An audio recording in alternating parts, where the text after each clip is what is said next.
Welcome back to our channel this side series. जैसे कि मैंने आपके साथ लास्ट क्लास में केवीएस का यहाँ पे पूरा सिलेबस डिस्कस किया था। अगर आप पीजीटी लेवल पे बात कर रहे हो, आज की क्लास में मैं आपको पीआरटी लेवल और टीजीटी के बारे में बताने वाली हूँ, तो बिना वीडियो को स्किप करे एंड तक बने रहना। तो हिस्ट्री के लिए, क्योंकि यहाँ पर मैं आपको हिस्ट्री के एग्जाम की प्रिपरेशन कराती हूँ।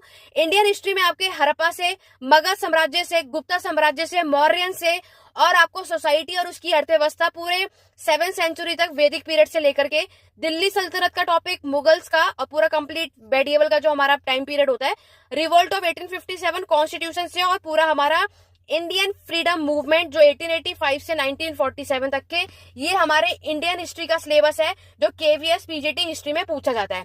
वहीं अगर मैं वर्ल्ड हिस्ट्री की बात करूं तो मेसोपोटामिया आपसे कवर करना है, ग्रीक साम्राज्य, रोमन साम्राज्य करना है, इस्लाम धर्म का जो उदय हुआ है वो आपको आना चाहिए, नोमैडिक साम्राज्य से क्वेश्चन आता है, डार्क एज यानी कि हमें हमारे जो यूरोप में फ्यूडलिज्म जो सामंतवाद है वो करना है, जो मैंने मेरे चैनल पे ऑलरेडी अपलोड कर रखा है। मेरे चैनल पर आपको मेसोपोटामिया, ग्रीक, रोमन साम्राज्य और आपको फ्यूडलिज्म, ये सारे टॉपिक मिल जाएंगे, तो जरूर देखना। इंडियन हिस्ट्री के मैक्सिमम टॉपिक अपलोड कर रखा है, एंशिएंट हिस्ट्री की प्लेलिस्ट में मिल जाएगा, जाकर चेकआउट करना। रेनेसांस और रिफॉर्मेशन भी मैंने मेरे यूट्यूब चैनल पे अपलोड कर रखा है।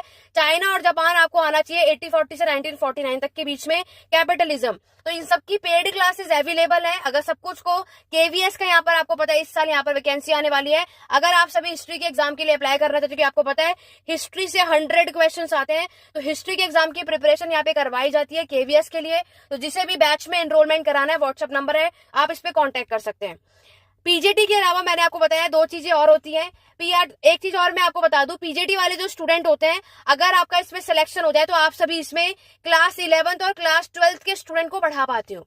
ठीक है, आगे बढ़ेंगे। नेक्स्ट अगर मैं आपकी बात करूं पीआरटी और टीजीटी लेवल की, तो पीआरटी में यहाँ पर आपको जो है 5th क्लास यानी 1st to 5th क्लास तक के स्टूडेंट को आप पढ़ाते हैं।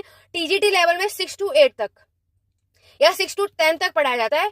तो ये आप अगर इसमें सिलेक्शन हो जाता है तो, अगर टीजीटी लेवल में 35 इयर्स मैक्सिमम होती है, इसमें आपका ग्रेजुएशन कंप्लीट होना चाहिए, सीटेट क्लियर होना चाहिए, वो भी पेपर 2 और बीएड, ये एलिजिबिलिटी क्राइटेरिया है। इसमें भी 180 क्वेश्चंस आते हैं और 180 मार्क्स का एग्जाम होता है, और ठीक है, ये सेम प्रोसीजर है।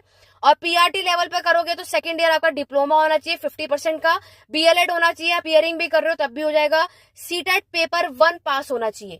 तो आपने देखा पीआरटी और स्टेट टीजीटी के लिए सीटेट क्लियर होगा तभी आपका सिलेक्शन होगा, बट पीजीटी के लिए सीटेट की कोई रिक्वायरमेंट नहीं है। ऐसी और भी वीडियोस के लिए मेरे साथ मेरे चैनल पे बने रहिए। Thank you for watching.